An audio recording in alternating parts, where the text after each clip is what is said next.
मेरे शरीर से जब प्राण निकल जाएगा, मेरा शरीर मृतक हो जाएगा, मेरे घर वाले 4 घंटा रोएंगे छाती पीट पीट के, 5वें घंटे बोलेंगे जल्दी करो गड्ढा खुद गया है, जल्दी इसको गड्ढे में डालो, प्रार्थना करके डालो, गीत गा के डालो, चाहे प्रार्थना करके डालो चाहे गीत गा के डालो मेरे डेड बॉडी को। मैं स्वर्ग नहीं जाऊंगा। डेड बॉडी को कैसे भी आड़ा तिरछा करके कुछ भी करो, कोई फ़र्क नहीं पड़ेगा। और आत्मा डेड बॉडी से निकलकर जगत से भगाई जाएगी तो घर में रखेंगे क्या? घर में रहेगी क्या आत्मा?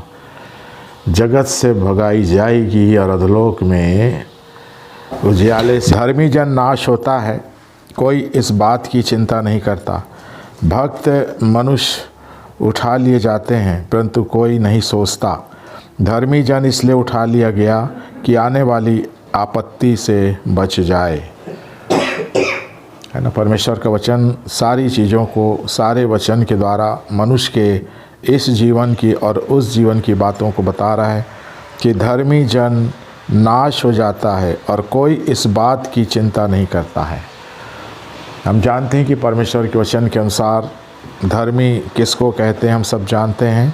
और परमेश्वर कहता है कि धर्मी जन अर्थात प्रभु यीशु मसीह के ऊपर विश्वास करने वाले, रोमी 5:1 में लिखा है, रोमी 5:1 कहता है कि रोमी 5:1 पढ़ेंगे, रोमी 5 अध्याय उसका पहला पद को देखेंगे कि वहाँ धर्मी ठहरने के लिए परमेश्वर ने हमको वचन बताया है। इसलिए वचन के द्वारा हमको सब चीज़ को जांच लेना है, परख लेना है, देख लेना है। वचन से हटकर हमको कोई बातों पर विश्वास नहीं करना है। जो विश्वास करना हमको इस वचन के सहारे विश्वास को करना है। सो रोमी 5:1 में लिखा है, सो जब हम विश्वास से धर्मी ठहरे तो अपने प्रभु यीशु मसीह के द्वारा परमेश्वर के साथ मेल रखे। देखिए, धर्मी जन नाश हो जाता है। यशाया के द्वारा परमेश्वर ने कहा धर्मी जन नाश हो जाता है, अर्थात जो प्रभु यीशु मसीह के ऊपर विश्वास करते हैं वो धर्मी कहलाते हैं। और उसका फिर 5:9 में लिखा है कि यीशु का लहू हमको धर्मी ठहराता है। एक यीशु मसीह पर विश्वास करना धर्मी ठहराता है, दूसरा यीशु मसीह का लहू जो क्रूस पर बहाया गया वो हमको धर्मी ठहराता है, और तीसरा पवित्र आत्मा के द्वारा जब हम धोए जाते हैं तो पवित्र आत्मा हमको धर्मी ठहराता है। तो 3 चीज़ से मनुष्य को धर्मी ठहराने का परमेश्वर ने प्रबंध किया है। यीशु का लहू, यीशु के ऊपर विश्वास करना और यीशु की पवित्र आत्मा को प्राप्त करके उसके चलाए चलना। इन चीज़ों से धर्मी ठहरेंगे। और ऐसे धर्मी को बोलता है कि वे नाश होते हैं और कोई इस बात की चिंता नहीं करता। भक्त लोग उठा लिए जाते हैं परंतु कोई नहीं सोचता। धर्मी जन इसलिए उठा लिया गया कि आने वाली आपत्ति से बच जाए। देखिए, बहुत से लोग बोलते हैं कोई व्यक्ति जब बिस्तरे पे बीमार पड़ा रहता है 12 साल, 10 साल, 5 साल, 15 साल से, तो मिलने वाले, देखने वाले या घर वाले बोलते हैं कि ईश्वर इसको उठा लेता तो अच्छा था। पर परमेश्वर कहता है कि वो व्यक्ति धर्मी जन है, भक्त जन है, तब तो परमेश्वर उसको उठाएगा। यदि कोई भी व्यक्ति धर्मी जन नहीं है, भक्त जन नहीं है, तो परमेश्वर उसको नहीं उठा सकता है। और जिसको परमेश्वर नहीं उठाता है उसको बाइबल कहती है कि वो दुष्ट है। यदि हम धर्मी नहीं हैं तो हम दुष्ट हैं, 2 में से एक हैं। तो धर्मी के लिए कहता है कि उठा लिया जाएगा, और दुष्ट के लिए कहता है, भजन संहिता की पुस्तक में लिखा है 9:17 में, भजन संहिता 9 अध्याय और उसके 17 पद में दुष्ट के बारे में लिखा है। जैसे 2 उदाहरण है, एक धर्मी एक दुष्ट। तो भजन संहिता 9 अध्याय उसका 17 पद में लिखा है, जो सारी बातें स्पष्ट हैं। दुष्ट अधलोक में लौट जाएंगे, दुष्ट अधलोक में लौट जाएंगे तथा वे सब जातियां भी जो परमेश्वर को भूल जाती हैं। दुष्ट अधलोक में लौट जाएंगे और धर्मी और भक्त लोग परमेश्वर के द्वारा स्वर्ग में उठा लिए जाएंगे। मतलब परमेश्वर ने हर मनुष्य की वास्तविक दशा को, इस जीवन की और इस जीवन के बाद की दशा को बता दिया है। यदि मैं और आप यीशु मसीह पर विश्वास नहीं करते हैं, यीशु के लहू से अपने आप को नहीं धोते हैं, पवित्र आत्मा के चलाए चलकर नहीं धुलते हैं, तो बाइबल हमको दुष्ट कहती है, चाहे हम किसी भी जाति में रहें। किसी भी देश में रहें, बाइबिल हमको दुष्ट कहती है, और दुष्ट को बाइबिल कहती है कि वो अधलोक में लौट जाएंगे। मतलब दुष्ट अधलोक में लौट जाएंगे और धर्मी और भक्त लोग उठा लिए जाएंगे। तो किसी को भी हम कहते रहते हैं कि ये बहुत तकलीफ़ भोग रहा है, दुख भोग रहा है, हाँ, इसको उठा लेता परमेश्वर तो अच्छा रहता। परमेश्वर कहता है कि मैं धर्मी और भक्त लोगों को उठाता हूँ। जो धर्मी है, जो भक्त है ना, भक्त किसको कहते हैं? जिसके आगे पीछे जो घूमते रहता है। यदि आप किसी मनुष्य के आगे पीछे घूमते रहेंगे तो देखने वाले कहेंगे कि तुम इसका भक्त हो क्या, है ना, तुम इसके भक्त हो क्या। तो ऐसे यदि हम यीशु मसीह के आगे पीछे घूमेंगे, रहेंगे, उसके सामने उठेंगे, बैठेंगे, चलेंगे, तो हम यीशु मसीह के भक्त कहलाएंगे। यदि हम बुराई के आगे पीछे घूमेंगे तो हम बुराई के भक्त कहलाएंगे। मतलब सब चीज़ों को हम संसार के उदाहरण से हम सीख सकते हैं कि परमेश्वर का भक्त किसको कहते हैं? जो परमेश्वर की आज्ञा मानता है, जो परमेश्वर के आगे पीछे घूमता रहता है। जो बुराई के आगे पीछे घूमता है, चाहे कोई भी कलर का ड्रेस चेंज कर ले, शरीर में कुछ भी लगा ले, कुछ भी टांग ले गले में, ऐसे कुछ करने से भक्त बन जाते तो बहुत अच्छी बात थी। परंतु बाइबिल कहती है कि भक्त उसको कहते हैं जो किसी के आगे पीछे घूमता है। यदि हम बुराई के आगे पीछे घूमते हैं, बुराई मेरे आगे पीछे घूमती है, तो मैं बुराई का भक्त हूँ और बुराई मेरा भक्त है। यदि हम यीशु मसीह के आगे पीछे घूमते हैं, इस वचन के आगे पीछे चलते रहते हैं, तो हम परमेश्वर के भक्त हैं। और ऐसे भक्त को ही परमेश्वर कभी भी उठा लेगा, कभी भी उठा लेगा। परमेश्वर के भक्त हैं तो हम रोग और बीमारी से हम ग्रसित हो सकते हैं, ऐसा बात नहीं है कि परमेश्वर के भक्त हैं तो हमको बीमारी नहीं आएगी, ऐसा नहीं है। यदि आप परमेश्वर के वचनों के अनुसार चल रहे हैं तो आपको बीमारी आ सकती है, इसमें कोई शक नहीं है। क्योंकि एलीशा भी परमेश्वर का भक्त था, उसको भी रोग आया, बीमारी आई, असाध्य बीमारी आई। अय्यूब को भी असाध्य बीमारी आई। लाजर नाम के व्यक्ति को भी असाध्य बीमारी थी। तो परमेश्वर के भक्त को शारीरिक संसारिक समस्याएं, बीमारियां आ सकती हैं। हाँ, पर शरीर और संसार के बाद की जो समस्या है वो परमेश्वर के भक्त को नहीं छुएगी। फिर जैसे आज मैं और आप किसके भक्त बन के जी रहे हैं? धर्मी बन के जी रहे हैं कि दुष्ट बन के जी रहे हैं? ये बाइबिल हमको क्लियर बातें करती हैं। बाइबिल से हमको सच्चाई जानकारी मिलती है, इसलिए सच्चाई को जानना है तो ये पवित्र शास्त्र बाइबिल को पढ़ना पड़ता है, सुनना पड़ता है, जानना पड़ता है कि मृत्यु के बाद आपकी क्या कहानी है, ये बाइबिल बताएगी।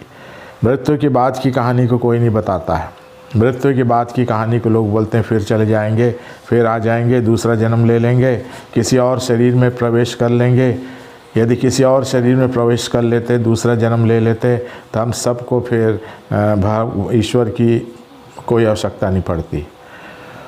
फिर ईश्वर की क्या ज़रूरत है? फिर हम जैसा जी रहे हैं, आड़ा तिरछा सीधा जैसा भी जी रहे हैं, फिर मरेंगे तो किसी और शरीर में चले जाएंगे, कहीं और जन्म ले लेंगे। यदि ये कहानी सच है तो बाइबिल की कहानी क्या है? फिर बाइबिल कोई कहानी नहीं है, बाइबिल हकीकत है ना। और इसलिए अय्यूब की पुस्तक में लिखा है, अय्यूब 7 अध्याय के 9 पद में लिखा है, इसलिए इस पुस्तक से मैंने सच्चाई को जाना है और इस सच्चाई को मैं अपने जीवन में ग्रहण करता हूँ।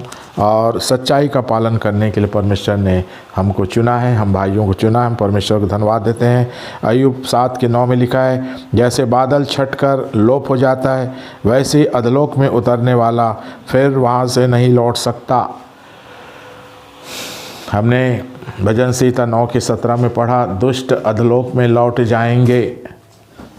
तो अधलोक में उतरने वाला को बाइबिल दुष्ट कहती है, चाहे किसी भी जाति का हो, किसी भी देश का हो, किसी भी समाज का हो।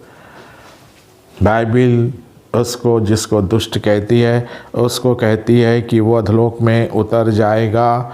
और अधलोक में उतर जाएगा, जो अधलोक में उतर जाएगा वो अधलोक से फिर ऊपर नहीं आएगा। और जो स्वर्ग चढ़ जाएगा वो स्वर्ग से नीचे उतर के नहीं आएगा। ये हकीकत है, इस पर हमको विश्वास कर लेना हमारे लिए जायज़ है। पवित्र शास्त्र की बातों पर विश्वास करना हमारे लिए बहुत अत्यंत आवश्यक है। इसलिए पवित्र शास्त्र घर घर परमेश्वर के अनुग्रह में पहुंचाया जा रहा है, और इसको जानना है तो हमको पवित्र शास्त्र के बारे में परमेश्वर हमको घर बैठे जानकारी देता है कि इसमें हमारे इस जीवन की और उस जीवन की बातों की चर्चा कर रहा है। यदि आप धर्मी हैं, यीशु मसीह पर विश्वास करके यीशु के लहू में धुलकर पवित्र आत्मा अर्थात वचन के चलाए चलकर हम धर्मी ठहरते हैं। यदि हम परमेश्वर के वचन के अनुसार नहीं चलते हैं तो हम दुष्ट हैं। बाइबिल कहती है चाहे हम बाइबिल पढ़ सकते हैं, रामायण पढ़ सकते हैं, कुछ भी कर सकते हैं, दान दक्षिणा दे सकते हैं, यदि परमेश्वर के वचन के अनुसार मैं और आप या कोई नहीं चलता तो बाइबिल उसको दुष्ट कहती है। धर्मी उसी को कहती है बाइबिल जो परमेश्वर के पुत्र पर विश्वास करता है, उसके पुत्र के लहू पर विश्वास करके अपने पापों से छुटकारा पाता है और फिर पवित्र आत्मा अर्थात वचन के चलाए चलता है, उसको बाइबिल धर्मी ठहराती है। और ऐसे धर्मी परमेश्वर कहता है कि उठा लिए जाएंगे। हनोक के बारे में भी लिखा है। हनोक उत्पत्ति 5 अध्याय में लिखा है, उत्पत्ति 5 अध्याय। इसलिए सारी पुस्तक सच्चाई को प्रकट करने के लिए हमारे घर में आई है। हम सच्चाई को हम जानना नहीं चाहते हैं, हम झूठ से मोहब्बत हो गया है ना। सच्चाई से हमको नफ़रत रहती है, सच्चाई से मनुष्यों को नफ़रत रहती है, झूठ से मोहब्बत है ना। झूठ बोलने वाले हम नहीं चाहते हैं पर हम खुद झूठ बोलना चाहते हैं, है ना। ये मनुष्य का जीवन है। हम किसी को काम में रखेंगे तो हम चाहेंगे कि वो हमारे से सच बोले पर हम खुद उससे झूठ बोलें। हम झूठ बोलें चल जाएगा पर हमसे कोई झूठ ना बोले, है ना। ये मनुष्य का देख लीजिए कैसा जीवन है, कैसा चरित्र है। ये काम करने वाले को काम कराने वाला व्यक्ति चाहता है कि वो मुझसे सच बोले, पर काम कराने वाला व्यक्ति काम करने वाले व्यक्ति से झूठ बोलेगा, वो चल जाएगा, है ना। दिन भर काम करा लिए, शाम को पैसा का देने के समय आया तो बोले कल आ जाना, फिर कल आया शाम को तो बोले परसों आ जाना। तो देखिए काम कराने वाला व्यक्ति झूठ बोल सकता है पर काम करने वाला व्यक्ति झूठ नहीं बोल सकता है। काम करने वाले व्यक्ति को झूठ बोलने का अधिकार नहीं है, काम कराने वाले को झूठ बोलने का अधिकार है। मेहनत करा लिए, शाम को नहीं दिए पैसा, दूसरे शाम को आए तो भी नहीं दिए, तीसरे शाम को आए तो भी नहीं दिए, बुलाए पड़े हैं, है ना। आज ये दिन है नहीं दे सकते, आज हमारा तिजोरी से पैसा हम नहीं निकाल सकते। अरे तो नहीं निकाल सकते तो काम क्यों करा सकते हो? जब अपने इस दिन को तिजोरी का पैसा नहीं निकाल सकते हो तो उस बेचारे मजदूर से क्यों काम करवा लिए दिन भर, क्यों धूप में पसीना उसका बहवा लिए? जब अपने तिजोरी से पैसा नहीं निकाल सकते हो उसकी मजदूरी को देने के लिए। परमेश्वर कहता है कि यदि मजदूर को शाम को सूर्य ढलने से पहले उसकी मजदूरी दी जाए, यदि किसी मजदूर को अपने घरों में कहीं भी काम करवाते हैं तो बाइबिल का संदेश है, परमेश्वर का संदेश है कि उस मजदूर को सूर्य ढलने से पहले उसकी मजदूरी दी जाए। यदि उसकी मजदूरी नहीं दोगे और वो कहीं रात को लेट करके भूखा परमेश्वर को पुकारेगा तो परमेश्वर उसकी बात को सुनेगा और परमेश्वर फिर उसकी मजदूरी के रोकने वाले को श्राप देगा। फिर तो सच्चाई जानना है तो पुस्तक के अंदर आ जाइए। दुष्ट बन करके जिएंगे, अधलोक जाएंगे, अधलोक से फिर वापस किसी को नहीं आना है। इधर किसी को नहीं आना है। एक बार आना है और एक बार जाना है, बस एक बार आए हो और एक बार जाओगे, उसके बाद फिर इधर दोबारा तिबारा 5 बार 50 बार यहाँ आने की ज़रूरत नहीं है। ये परमेश्वर का बनाया हुआ संसार है, परमेश्वर का बनाया हुआ स्वर्ग है, परमेश्वर का बनाया हुआ पृथ्वी है, परमेश्वर का बनाया हुआ नरक है। इसमें मनुष्य की मनमानी नहीं चलती है, इसमें कोई मनुष्य का विचार नहीं चलता है, इसमें कोई मनुष्य पत्री देख करके आपके बारे में नहीं बता सकता है कि इधर आया है कि उधर गया है कि उधर जन्म लिया है कि उधर कुत्ता बन गया कि बिल्ली बन गया। कोई मनुष्य पतरा विचार के हमको हमारे बारे में नहीं बता सकता है। परमेश्वर का स्वर्ग है, परमेश्वर की पृथ्वी है, परमेश्वर का नरक है और परमेश्वर का बनाया हुआ मनुष्य है। तो परमेश्वर के पास सही और सच्ची जानकारी है और वही हमको सच्ची और सही जानकारी देने के लिए अपने पुत्र को इस पृथ्वी पर भेजा है। प्रभु यीशु मसीह के द्वारा ही मनुष्य को सच्ची सही जानकारी दी गई है और ये पवित्र शास्त्र इन जानकारियों को देने के लिए आज मेरे और आपके पास उपलब्ध है। तो देखिए उत्पत्ति 5 में लिखा है, 5:21 में लिखा, जब हनोक 65 वर्ष का हुआ तब उसने मतूशेलह को जन्म दिया और मतुशेला के जन्म के पश्चात हनोक 300 वर्ष तक परमेश्वर के साथ साथ चलता रहा और उसके और भी बेटे बेटियां उत्पन्न हुई और हनोक की कुल अवस्था 365 वर्ष की हुई और हनोक परमेश्वर के साथ साथ चलता था। फिर वह लोप हो गया क्योंकि परमेश्वर ने उसे उठा लिया। परमेश्वर के साथ चलेंगे तब परमेश्वर उठाएगा। दुष्ट बन करके चलेंगे, झूठ छल कपट करके चलेंगे, गाली गलौज करके चलेंगे, लड़ाई झगड़ा करके चलेंगे, आज्ञा तोड़ करके चलेंगे, माता पिता की आज्ञा को तोड़ करके चलेंगे। बाइबिल कहती है कि दुष्ट रहोगे और तुमको मैं अधोलोक में पहुंचा दूंगा।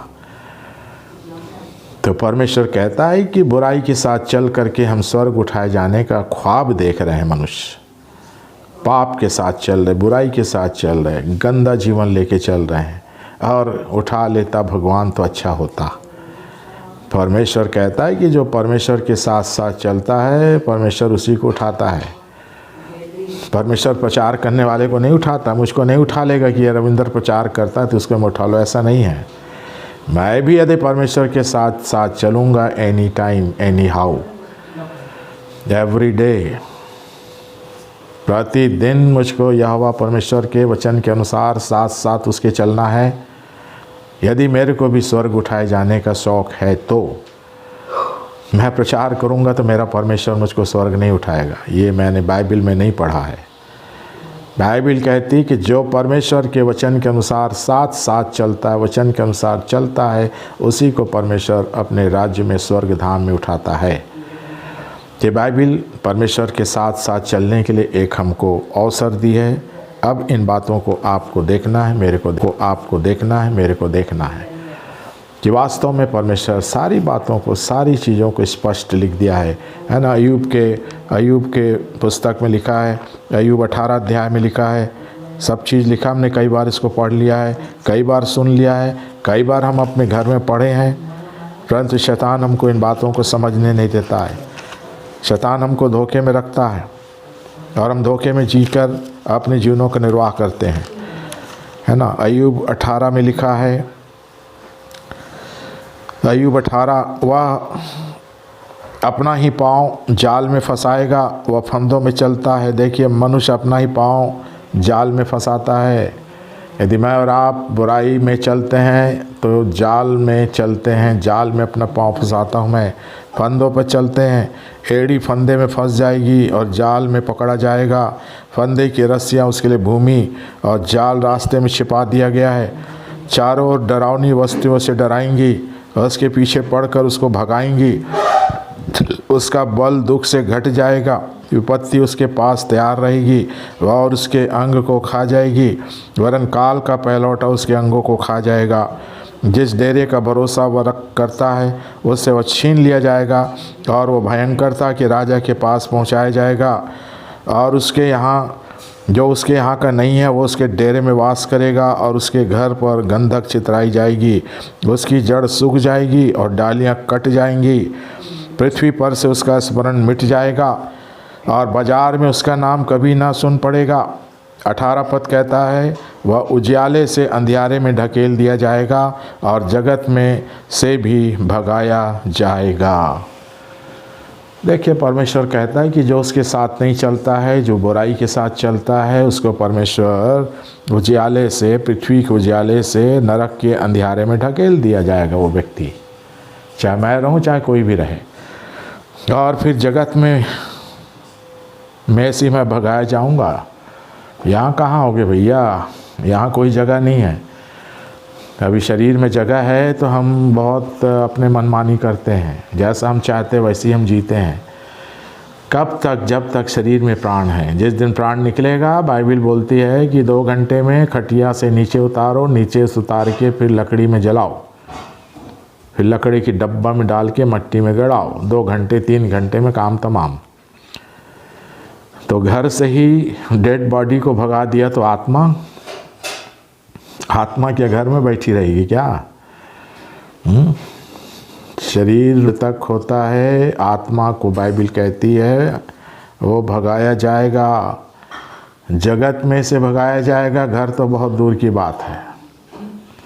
मेरे शरीर से जब प्राण निकल जाएगा, मेरा शरीर मृतक हो जाएगा, मेरे घर वाले 4 घंटा रोएंगे छाती पीट पीट के, 5वें घंटे बोलेंगे जल्दी करो गड्ढा खुद गया है, जल्दी इसको गड्ढे में डालो, प्रार्थना करके डालो, गीत गा के डालो, चाहे प्रार्थना करके डालो चाहे गीत गा के डालो मेरे डेड बॉडी को। मैं स्वर्ग नहीं जाऊंगा। डेड बॉडी को कैसे भी आड़ा तिरछा करके कुछ भी करो, कोई फ़र्क नहीं पड़ेगा।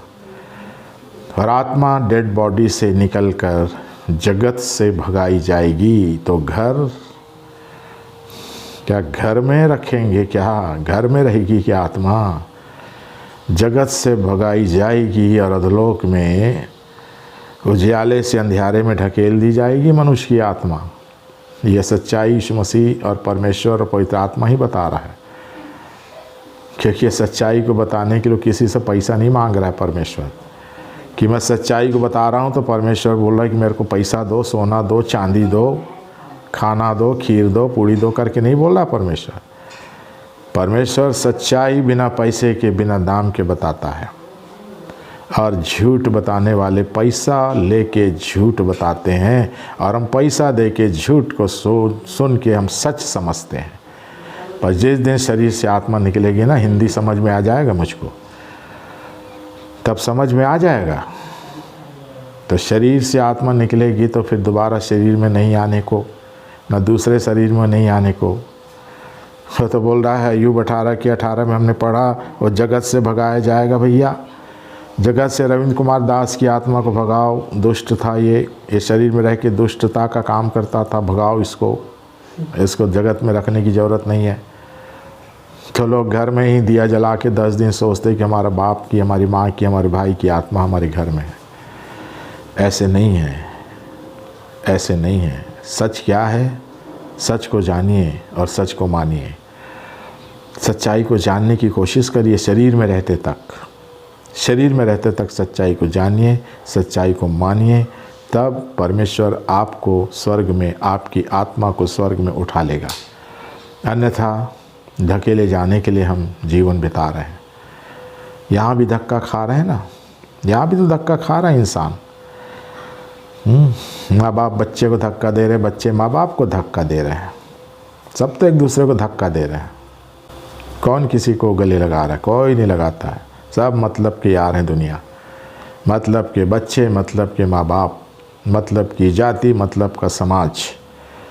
मतलब है तो पूछेंगे, मतलब नहीं है तो ख़त्म, कोई नहीं पूछता है। मैं कितने घरों में जा के देखा कि उनके बुज़ुर्ग माँ बाप एक छोटी सी झोपड़ी में भूखे मर रहे हैं, और बच्चे इंजीनियर और डॉक्टर बन के अमेरिका में और इंडिया में और पंजाब में और बम्बई में पैसा कमा के घूम रहे हैं। बुज़ुर्ग माँ बाप गांव में भूखे मर रहे हैं, है ना।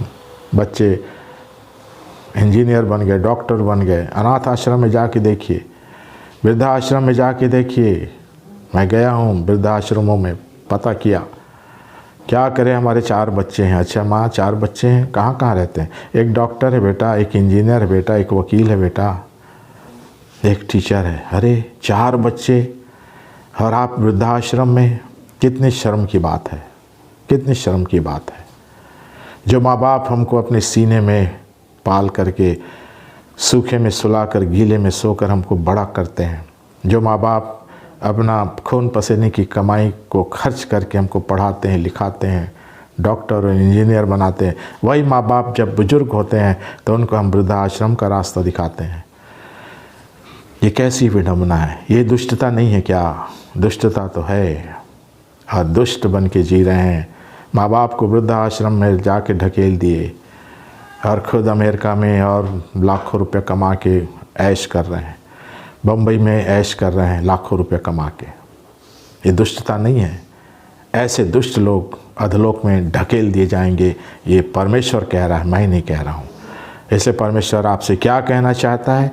आप थोड़ा ठंडे दिमाग से इस पवित्र शास्त्र को, जो परमेश्वर का शास्त्र है, जो सब मनुष्य जातियों के लिए है, इसको थोड़ा धीरज से पढ़ लीजिए, जान लीजिए कि आपने क्या क्या दुष्टता की है। आपने आज तक दुष्टता की है, शरीर में है, आज आपको दुष्टता की माफ़ी मिल जाएगी। प्रभु यीशु मसीह आपकी दुष्टता को क्षमा कर देगा, पर क्षमा प्राप्त करने के बाद फिर दुष्टता नहीं करना, ये परमेश्वर का संदेश है। इसलिए हर मनुष्य, चाहे पढ़ा लिखा हो, चाहे गरीब हो, चाहे अनपढ़ हो, चाहे शहर का हो, चाहे गांव का हो, सबके जीवन में दुष्टता पाई जाती है। और दुष्टता को रख करके हम सोचते हैं कि हम मरने के बाद स्वर्ग चले जाएंगे। नथिंग, कभी नहीं हो सकता, इम्पॉसिबल। दुष्ट बन के जी रहे हैं, ढकेले जाएंगे घोर अंधकार में। धर्मी बन के जी रहे हैं, भक्त बन के जी रहे हैं। ये कपड़ा बदलने वाला भक्त नहीं, रंग बदलने वाला भक्त नहीं परमेश्वर कहता है। परमेश्वर भक्त किसको कहता है? बाइबल से खोजिए, देखिए। चर्च और मंदिर और गुरुद्वारे जाके सोचते हैं हम ईश्वर के भक्त हैं, गलत हो। माँ बाप को तो वृद्धाश्रम में ढकेल दिए, माँ बाप को तो बांध के रख रहे हैं, माँ बाप को तो खाना नहीं दे रहे बुढ़ापे में। क्या भक्त हैं हम? इसलिए ये सच्चाई को जानना है।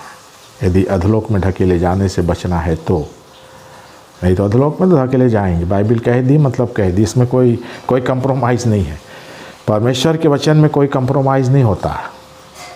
वो समय तक, जैसे हमने गवाही में सुना, समय तक वो हमको मन फिराने का मौका देता है। एक समय तक मन फिराने का मौका देता है। समय के रहते दुष्टता को छोड़ दें, समय के रहते अपने जीवन को परमेश्वर के साथ साथ चलाने के लिए तैयार कर लें, वचन के अनुसार अपने जीवनों को हम व्यतीत कर लें। ये परमेश्वर की इच्छा है हर मानव जाति के लिए, क्योंकि मानव जातियों को परमेश्वर नाश करना नहीं चाहता है। पर मनुष्य खुद नाश होना ही चाहता है, तो परमेश्वर भी क्या कर सकता है? कुछ नहीं कर सकता। सो परमेश्वर इन कार्यों की समझ से हमको परिपूर्ण करे। चलिए एक प्रार्थना करेंगे। अनुग्रहकारी दयालु परमेश्वर, उद्धारकर्ता यीशु मसीह में धन्यवादित हैं, तूने हम पर अनुग्रह किया, हमारी सुधि ली, फिर से आज का दिन दिया। मुझको प्रिय आदरणियों के साथ अपने वचन की सच्चाई को सुनने का, समझने का, लोगों के बीच में पवित्र आत्मा के अगुवाई में रखने का मौका दिया। सारे वचन जो हम सबों ने सुने हैं उसे ग्रहण करते हैं पिता, और तेरे वचन के अनुसार हमको प्रभु यीशु मसीह के ऊपर विश्वास करके, उसके पवित्र लहू के द्वारा धुल करके, तेरे पवित्र आत्मा के चलाए अर्थात वचन के चलाए चलकर हमको धर्मी बनना है। हमको तेरे साथ साथ चल करके तेरा भक्त बनना है, ताकि पिता तू हमको उठा सके। यदि हम इन कार्यों में लिप्त नहीं हैं, यदि हम यीशु मसीह पर विश्वास नहीं करते हैं, यदि विश्वास करते हैं तो उसके लहू में धुलते नहीं हैं, और यदि उसके पवित्र आत्मा के चलाए चलते नहीं हैं, तो हम दुष्ट हैं पिता। और दुष्ट को बोलता है कि अधलोक में लौट जाएगा, और वो अधलोक में जा कर के फिर वापस नहीं आएगा। तेरे वचन पर मैं विश्वास करता हूँ। मेरे भाई बहन भी इस वचनों को पढ़ें, विश्वास करें, और अपने आप को धर्मी बनाएं, धर्मी बन करके परमेश्वर का भक्त बन करके उसके साथ साथ चले, ताकि उनको परमेश्वर स्वर्ग उठा सके। सो इन सारे वचनों की सच्चाइयों को हम सबों तक तूने पहुँचाया पिता, मैं तुझको धन्यवाद देता हूँ। धन्यवाद के साथ इस विनती को हम सब के उद्धारकर्ता यीशु मसीह के नाम से मांगते पिता, सुनिए और ग्रहण करें। आमीन, आमीन, आमीन।